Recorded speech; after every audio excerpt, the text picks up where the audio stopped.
하나님 말씀은 요한복음 19장 28절로 47절 말씀입니다. 요한복음 19장 28절로 마지막 절까지 교독하게 함께 읽겠습니다.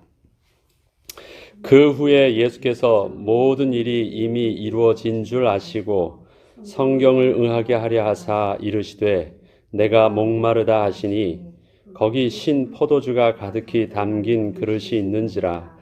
사람들이 신 포도주를 적신 해면을 우슬초에 메어 예수의 입에 대니 예수께서 신 포도주를 받으신 후에 이르시되 다 이루었다 하시고 머리를 숙이니 영혼이 떠나가시니라.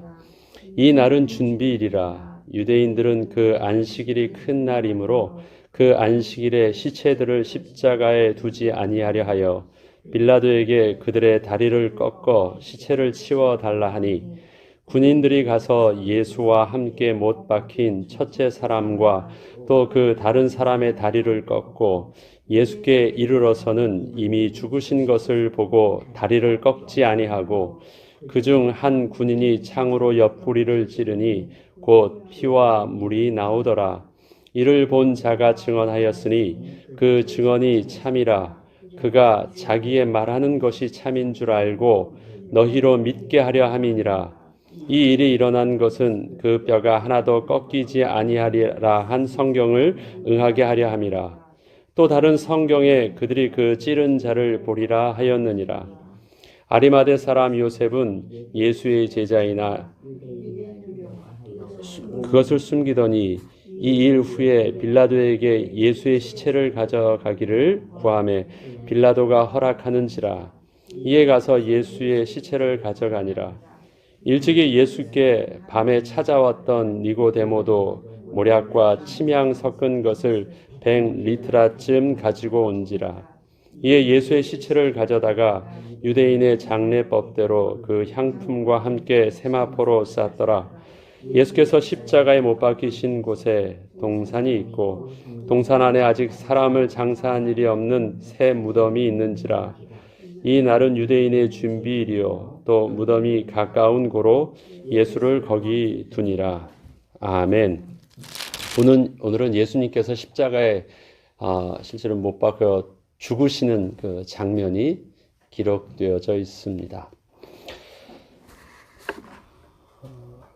우리는 이제 십자가의 가상 7원에서 7가지 예수님의 말씀을 우리는 잘 알고 있고 또 가상 7원으로 많이 묵상도 하였습니다. 저는 오늘 여기서 이제 예수님의 가상 7원 중에서 이제 2마디 말씀이 나오는데요. 저는 그 가상 7원의 그 말씀의 의미에 대한 어떤 집중하는 것보다 좀 더 이 진행되어졌던 어떤 역사적 사건의 입장에서 저 간단하게 정리하면서 나아가려고 합니다. 각 복음서에 마태, 마가, 누가 복음하고 요한 복음하고 좀 이 기록되어져 있는 관점이 약간은 좀 차이가 납니다. 그래서 쓰여져 있는 그 내용들도 그 요한이 의도해서 보여주려는 것과 마태, 마가, 누가가 의도해서 말해주려고 하는 부분들이 좀 다르기 때문에 그 미묘한 차이 속에서 요한이 정말 또 이 우리에게 또 그리스도에 관한 구원의 진리를 말해주려고 할 때 어떤 부분들을 강조해서 보여주려고 하는지를 또 오늘의 내용을 통해서도 저 보려고 합니다. 28절부터 좀 읽어보면요. 그 후에 예수께서 모든 일이 이미 이루어진 줄 아시고 성경을 응하게 하려 하사 이르시되 내가 목마르다 하시니 성경을 응하게 하려 하셔서 예수님께서 하신 말씀이라고 하십니다. 요한은 그렇게 보았다는 것입니다.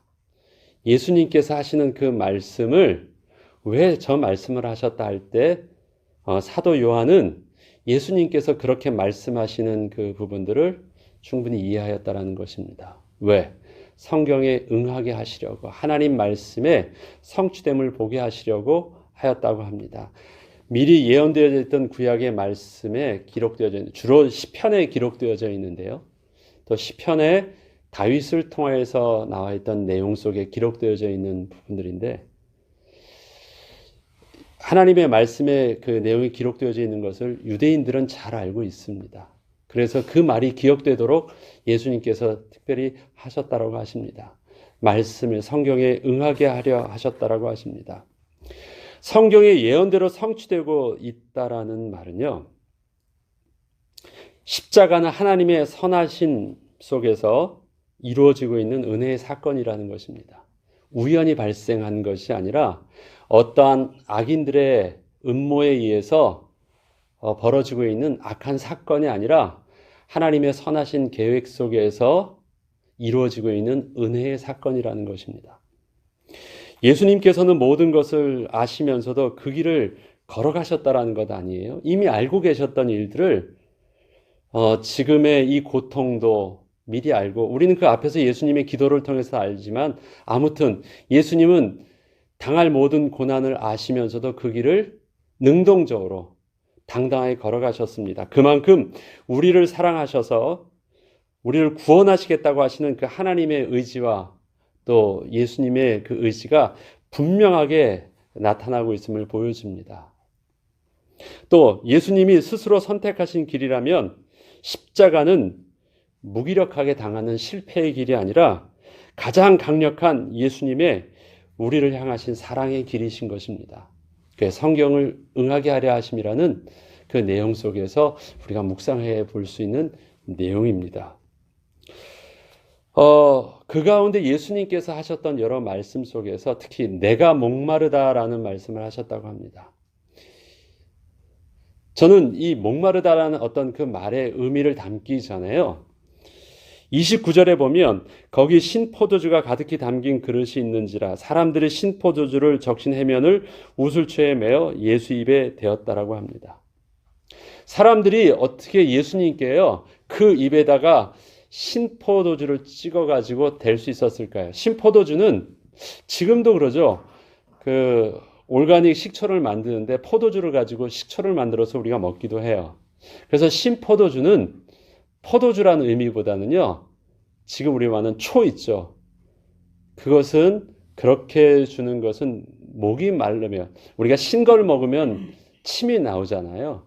그런 역할도 하지만 또 많은 분들은 이걸 가지고 그래도 고통을 좀 덜어주는 어떤 마취제 역할도 한다라는 말씀도 합니다. 아무튼 사람들이 왜 예수님께 찍어가지고 신포도주를 입에 댔을까요? 왜 됐죠? 예수님이 목마르다 하는 말씀을 하셨기 때문에 그래요. 그건 뭐냐면 들었다라는 거예요. 예수님의 말씀을 정확하게 들었다라는 것이에요. 목마르다고 하는 메시지를요, 정확하게 들었다라는 것입니다. 목마르세요? 도와드릴게요 해서 정확하게 무슨 말을 했는지 십자가에서 한자인이 웅얼웅얼 거린 말로 드린 것이 아니라 정확한 예수님의 메시지를 들었다라는 것입니다. 목마르다라는 것을. 그리고 그것을 들었다는 정확한 반응이 목을 축여주는 행동을 한 것입니다. 그래서 그 메시지를 들었어요. 그런데 그 메시지는 바로 어떤 메시지였냐면 성경을 응하게 하시는 구약의 말씀을 기억하게 하는 메시지였다라는 것입니다. 사람들이 지금 예수님의 죽으심의 모습을 보는데 그 얼굴을 바라보고 있고 그 다음에 그 입술을 모든 사람들이 지금 집중하고 있다는 것입니다. 상황이에요. 그렇게 해서 그걸 받으신 후에 그 다음에 하시는 예수님의 마지막 메시지가 무엇입니까? 다 이루었다. It is finished입니다. 이전에 다 이룬 것도 아니고 이후에 다 이룰 것도 아니고 지금 그 순간 다 finished 했다라는 것을 말씀하십니다. 저는 요한이 예수님의 두 마디를 기록하는데 그 앞에 말은 저는 그렇게 느껴졌습니다. 많은 사람들이 들을 수 있도록 집중케 하신 말이 목마르다라는 말입니다. 그걸 보니까 사람들이 예수님 말씀이 뭔가를 말씀하시는 거를 들었고 그것이 정확하게 듣고 있다라는 것이 그들의 반응을 보게 되었고 그 다음에 진짜 마지막에 그 인생의 십자가 사역 속에서 이 땅의 그리스도의 사역의 제일 마지막으로 그분이 당당하게 선포하는 말씀이 다 이루었다라는 말입니다. 이 말은 예수님이 홀로 중얼중얼거리면서 하셨던 말씀이 아니라 모든 사람이 다시 한 번 더 누르시면 됩니다. 네. 창으로 옆구리를 찔러서 물과 피가 쏟아지는 내용들이 나옵니다. 사람들이 구체적으로 예수님이 하시는 부분들을 보고 그렇게 당하셨다라는 내용들을요, 많은 목격자들이 확실하게 증거하고 있어요. 그래서 로마 군인들이 다른 사람들의 뼈는 꺾고 아직 죽지 않았기 때문에 완전히 죽이게 하려고 뼈를 꺾어서 완전히 죽이게 하지만 예수님은 이미 죽으셨기 때문에 뼈를 꺾지 않고 혹시나 해서 부러뜨리는 게 쉽겠습니까? 창으로 옆에 푹 찌르는 게 쉽겠습니까? 그래서 가급적이면은 그렇게 건드리지 않으려고 마지막으로 한 게 옆구리를 찔러서 완전히 피와 물을 완전히 빼서 그 죽였던 것을 확인하는 작업을 하는 것입니다. 다른 죄수들보다 빨리 죽었습니다. 이것을 확실하게 목격하게 했고 그 증언들이 그것을 참인 것을 증거한다라는 부분들을 통해서 예수님이 그대로 그의 뼈와 모든 부분이 상하지 않고 그대로 온전한 시체의 모습으로 온전히 그분이 십자가에서 이제 내려놓게 되셨던 부분들을 오늘 이 부분들은 증거하고 있고, 이것이 36절에 보면 이 일이 일어난 것은 그 뼈가 하나도 꺾이지 아니하리라 한 성경을 응하게 하려 함이라. 성경을 응하게 하려 함이라는 내용들이 그렇게 또 증거되고 있음을 봅니다. 그런데 오늘 우리가 또 구체적으로 봐야 될 부분들이 바로 38절부터 42절에 있는 말씀입니다. 왜 그러냐면요, 여기서 두 사람의 인물이 나오죠. 하나는 아리마대 요셉, 예수님께 무덤을 제공했던 아리마대 요셉. 그 다음에 그 다른 복음서에서는 기록되어져 있지 않고 나와 있지 않은 중요한 한 사람 인물이 나와 있습니다. 제가 요한복음을 시작할 때 진행할 때 말했던 니고데모. 여기서도 뭐라고 표현하냐면 일찍이 예수께서 밤에 찾아왔던 니고데모라는 사람입니다. 니고데모 이야기는 요한복음에 3번이 나오죠. 예수님을 처음 찾아가서 구원의 비밀이, 성령으로 난 자, 거듭남의 비밀을 통해서 그가 복음을 들었던 니고데모, 그 다음에 예수님을 변론하는 니고데모에 대한 모습, 그 다음에 예수님께 향과 향품을 가져와서 함께 장례를 치러주는 니고데모의 모습이 나옵니다. 여기서 보면요, 사도 요한은 이 부분들을 다른 복음서랑 다르게 굉장히 특별하게 기록하고 있습니다. 왜냐하면 다른 복음서에서는 예수님이 죽으시고 예수님의 그 장례를 하기 위해서 움직였던 사람들, 향을 바르고 향품을 바르려고 그 물건을 사고 또 갔던 사람들은 예수님을 사랑하던 여인들이었거든요. 근데 그들은 언제냐?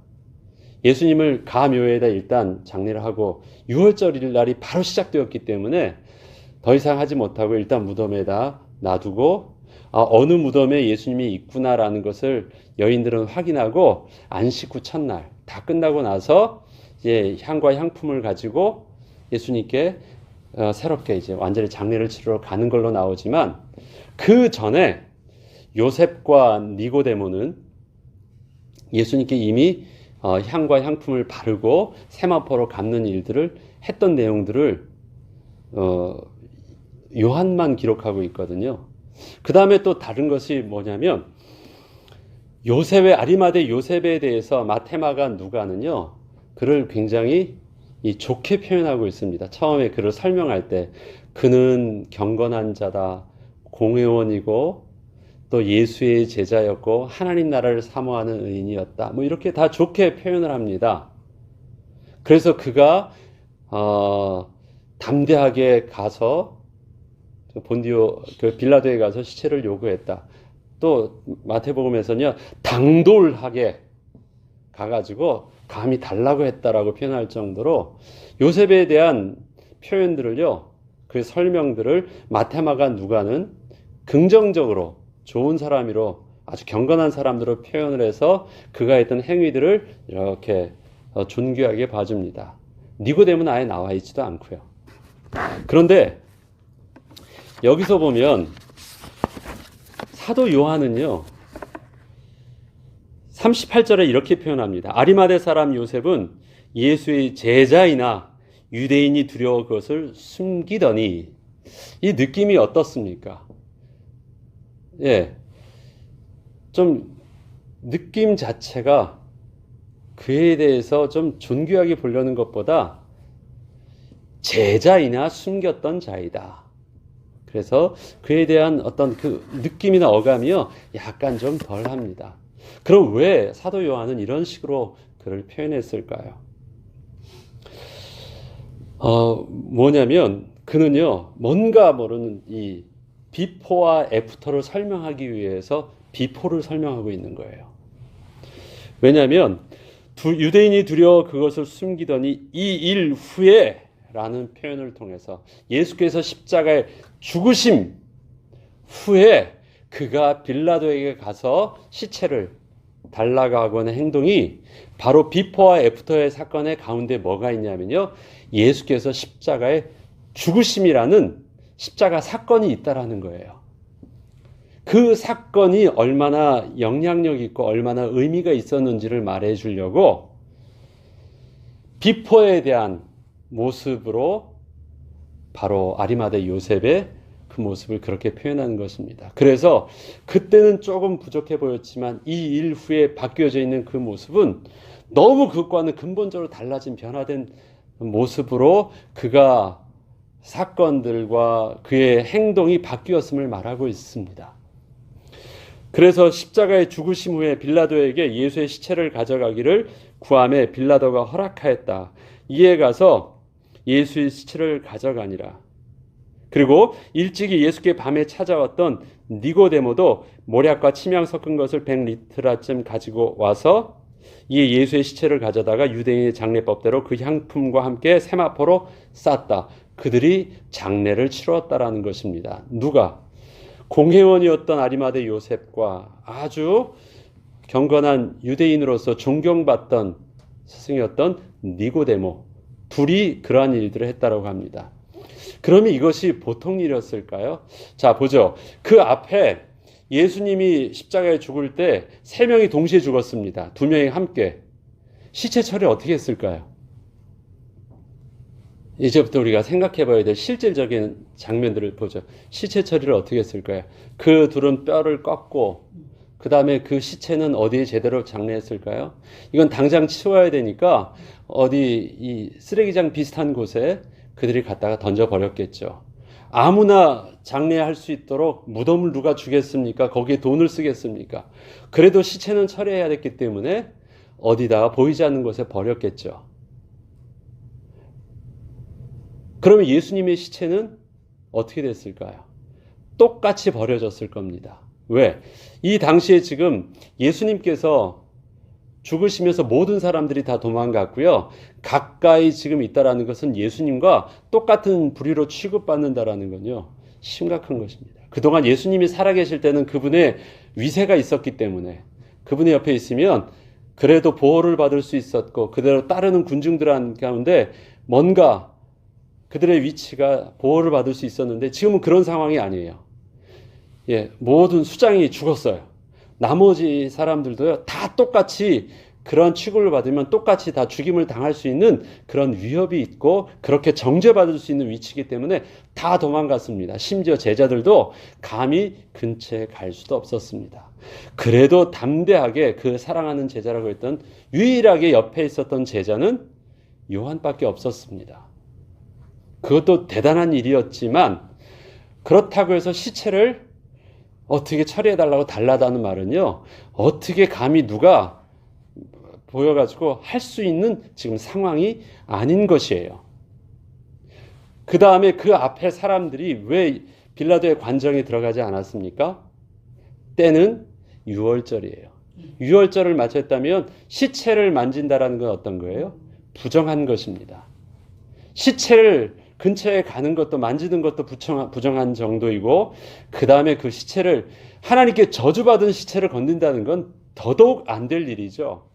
그래서 지금 6월절을 앞에 두고 사람들은요,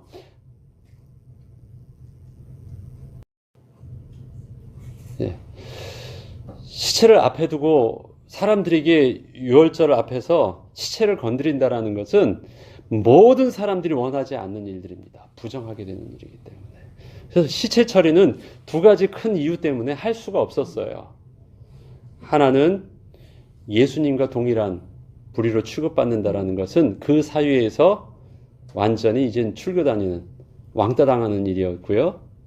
또 하나는 유월절을 앞에 두고 부정해지는 일이었기 때문에요. 시체는 누구든지 감히 건드릴 수 없는 일들이었습니다. 두려워서 아이고 어째까지는 할 수 있겠어요. 이걸 어쩌지 하지만 누구도 그 근처에 갈 수 있는 일이 없었습니다. 그러면 할 수 있는 일들이 뭐예요? 다른 시체 지금 버리는 것처럼 같이 예수님의 시체도 버려져요. 그런데 이때 공회원이었던 자가 자기의 쓰지도 않은 무덤에 그것도 가가지고 자기를 드러내놓고 예수의 시체를 달라고 합니다. 이때 유대인 중에서 바리새인이었던 니고데모가 향품까지 와서 같이 시체를 만지면서 장례를 치릅니다. 그 전에는 오히려 니고데모도 자기를 숨기면서 마음은 있었지만, 그래서 변호는 했지만 드러낼 것 따르고 뭐 이런 자는 아니었거든요. 니고데모를 통해서 요셉의 모습을 보고요, 요셉의 모습을 통해서 니고데모 모습을 봅니다. 그래서 두 모습을 통해서 그들의 감춰져 있던 어떤 신앙의 모습들의 행동이 표현되고 있는데요. 지금 요셉의 모습을 보니까 그 행동이 얼마나 십자가 사건 이후에 그의 행동은 생명을 건 것입니다. 출교를 각오한 거예요. 모든 사람 앞에서 예수님이 잘 나갈 때 나도 예수님의 제자라고 말하는 게 아닙니다. 모든 것이 다 끝나가지고 아무도 나설 수 없는, 과거에 자기가 제자였던 사람들도 나는 아니라고 부인하면서 도망가는 그 상황 속에서 자기에게 시체를 달라고 하고 그 시체를 장례까지 치러줍니다. 그것도 자기의 무덤을. 확실하게 그가 예수의 사람이었다라는 것을요, 모든 사람들이 다 알게 해요. 그러면 그 사회에서는요, 특히 그의 가지고 있던 삶의 그 배경들과 기득권들은 다 포기되어지는 것이에요. 사회적인 죽음을 맞이하는 것입니다. 그런데 그 일들을 해요. 그런데 거기에 또 누가 하느냐? 니고데모가 또 그 일들을 해요. 똑같이. 그때 드러냅니다. 아니, 그 전엔 숨기고 있다가, 그 전엔 내가 예수님의 제자다 하면서 십자가 사건 이후에 다 숨는데, 그 전엔 숨고 있다고 예수님의 십자가 사건 이후에 그 둘은요, 오픈해가지고, 이제는 유월절 행사도 참석 못해요. 그 공동체 안에. 사람들은 거기에 참석하려고 다 모이는 판에 그들은 거기서부터 부정한 자로 참석도 못해요. 그 다음에 나는 예수님과 관련된 자라고 확실하게 보여주면서 따라간 정도가 아니라 그 시체를 맞으면서 장례해 주는 사람이고 자기의 재산을 다 써요. 저주받은 자가 죽어가지고 묻혔던 그 무덤이라면 그 무덤은 이미 오염된 겁니다. 다시는 이젠 유대인들은 쓰지도 못해요. 각오하고 그런 일들을 한 것입니다. 언제요? 십자가 사건 이후에. 예수님의 제자들은 십자가 사건 이후에 어떻게 됩니까? 동일하게 그 다음에 부활하시고 나서 어떻게 해요? 부활하시고도 도망가요.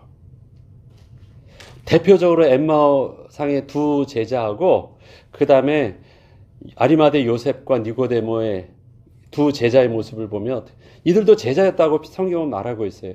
그러나 감추어 숨겨져 있던 제자였고 드러난 제자였죠.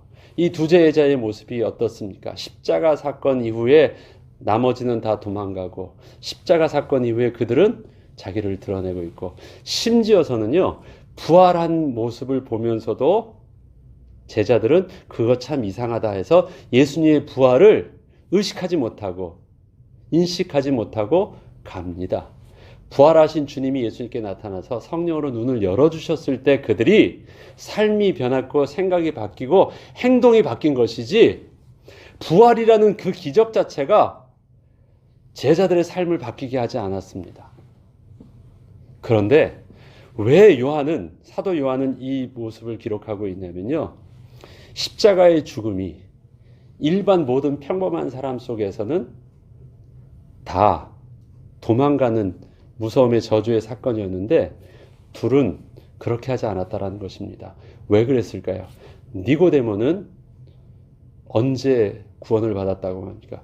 너희가 하나님 나라를 볼 수 있었던 것은 성령으로 거듭나지 아니하면, 살리는 것은 영이고 성령으로 거듭나지 않으면 구원을 얻을 수 없고 하나님 나라를 볼 수도 없고 만날 수 없다고 하는데, 니고데모가 그렇게 고백할 수 있었던 것은 너의 의지나 너의 학식도 아니고 무엇이었다? 성령 하나님께서 너를 그렇게 보게 하셨다. 성령의 역사를 보게 했다는 것입니다. 그러면 아리마대 요셉이 십자가 사건 이후에 그렇게 할 수 있었던 것도 그의 의지는 아니에요. 그의 인격과 그의 의지는 어떤 사람이었어요?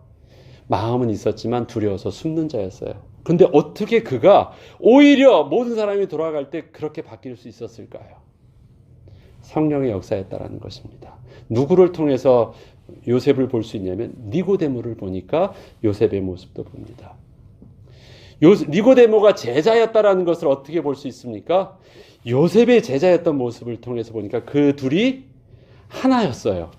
그래서 그들이 같이 드러나서 숨기지 않고 함께 그 일을 할 수 있었던 것입니다. 제자였고 성령의 역사였다라는 부분들을 봅니다. 마태복음을 잠시 보겠습니다. 마태복음 27장 50절부터 보면요, 예수님께서 십자가에 죽으셨을 때 일어났던 사건이 나옵니다. 뭐냐면요, 십자가에서 죽으셨을 때 죽자마자 일어났던 신비의 사건들이 있었죠. 마태복음 27장 50절에는 이렇습니다.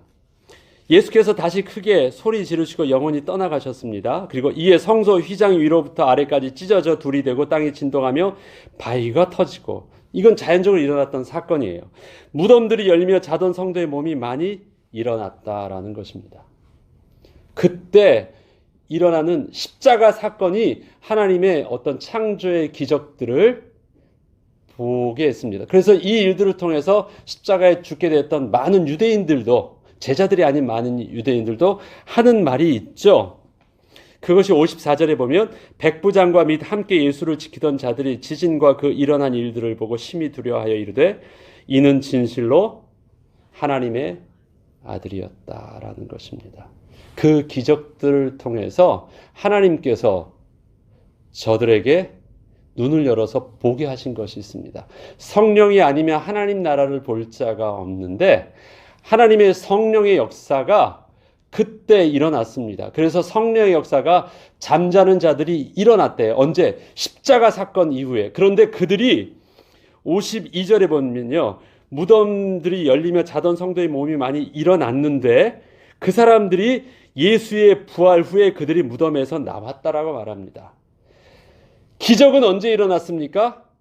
예수님께서 십자가에서 죽으실 때 일어났습니다. 그런데 사람들 눈에 그 부활했던 사람들이 보여진 것은 언제래요? 예수님이 부활하신 이후에 보여졌습니다. 다 이루었다라는 시점이 언제예요? 예수님께서 죽으실 때 다 이루어졌다라는 것입니다. paid가 done 됐어요. 그것이 증명된 것은 부활하심으로 증명된 것입니다. 그분이 하나님의 아들이셨다라는 사실들이 증명된 것이 부활하심으로 증명된 것이지, 증명되기 전에 이미 그분은 하나님의 아들이셨기 때문에 죽으실 때 우리의 대속의 비밀들은 이미 이루어진 거예요. 십자가에 죽으실 때. 그리고 십자가에 죽으실 때 성령의 역사를 통해서 잠자는 자들이 일어났고, 죽으실 때 그 사건들을 보면서 많은 사람들이 그는 하나님의 아들이라고 고백할 수 있는 일들이 일어났습니다. 이게 누구의 역사예요? 성령이 아니면 하나님 나라를 볼 자도 고백할 자도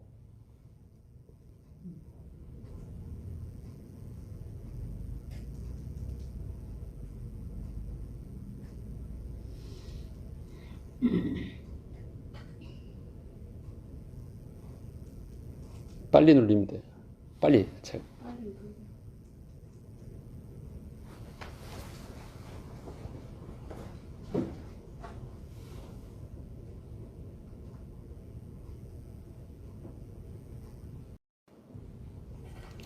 자, 성령이 아니면 하나님 나라를 알 수 있는 자도 또 고백할 자도 없는데 그들이 진실로 하나님의 아들이었다라고 말한 것은 성령의 역사가 그곳에 임하였다라는 것입니다. 하나님의 창조의 기적이 자연 현상을 통해서 일어났는데 그 창조의 기적은 많은 하나님을 대적하고 십자가에 못 박으던 저 유대인들에게서도 그는 진실로 하나님의 아들이었다라는 것을 고백할 수 있도록 부인하지 못할 사실로 고백하도록 하나님께서 강권적으로 역사하셨다라는 것입니다.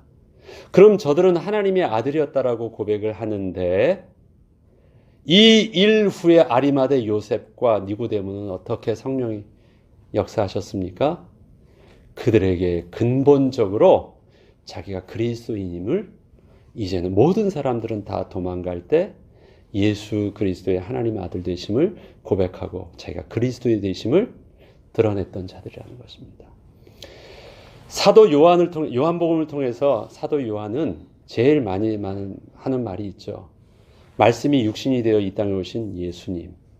그 다음에 그 예수님이 오셔서 우리에게 허락하신 것. 성령 보혜사, 성령 하나님의 비밀. 그래서 성령의 역사를 통해서 거듭났고 구원 얻은 그 비밀들을 누구를 통해서 지금 증거하고 있습니까? 계속 이 니고데모를 통해서 또 아리마대 요셉을 통해서 말하고 있습니다.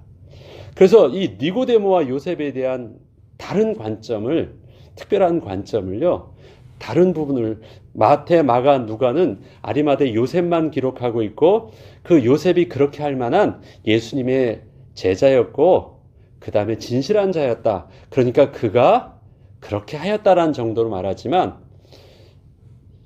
요한복음은 그렇게 하지 않고 그가 그렇게 할 수 있는 것은 진실한 자였기 때문이 아니라 성령의 역사로 그가 하나님 앞에서 온전한 제자로 그가 쓰임받을 수 있었음을 말하고 있습니다. 한 사람도 아니고 2명.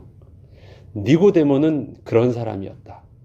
요셉도 십자가의 사건은 성령의 역사를 통해서 사람들을 정말 그리스도인을 온전히 드러나게 했다고 합니다. 예수 그리스도의 부활이 제자들을 변화시켰습니까? 아니에요. 언제 그들이 진짜 변했습니까? 오순절 마가다락방에 성령의 역사를 통해서 그들이 변화되었습니다. 그런데 그 성령의 역사에 제일 먼저 맛본 자는 누구였습니까? 십자가 사건 이후에 십자가의 죽으심이 그 사건을 통해서 아리마대 요셉과 니고데모는 모든 다른 제자보다도 앞서서 하나님의 은혜를 먼저 맛보았던 자입니다.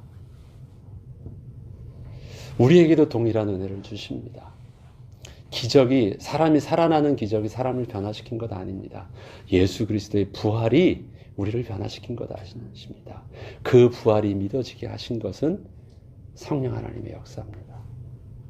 우리가 그 당시 예수님의 부활을 못 봤어요. 부활을 보던 사람이면 더 큰 믿음일까요? 아니에요. 우리가 2000년 전에 예수님과 함께 하지 않았어도 우리에게 동일한 믿음으로 오히려 더 큰 은혜를 누릴 수 있는 그 비밀은 무엇입니까? 성령의 역사의 비밀이 우리 가운데 있기 때문에 그렇습니다. 성령 하나님이 오늘도 우리와 함께 하셔서 예수를 주로 고백하게 하시고 부활하신 그 주님을 예수 그리스도께서 부활하셨다라고 고백하게 하시고 그 부활하신 주님을 영접하게 하시고 마음으로 믿게 하시고 입으로 시인하게 하셔서 구원하신 하나님의 자녀가 된 권세를 누리게 하여 주셨습니다.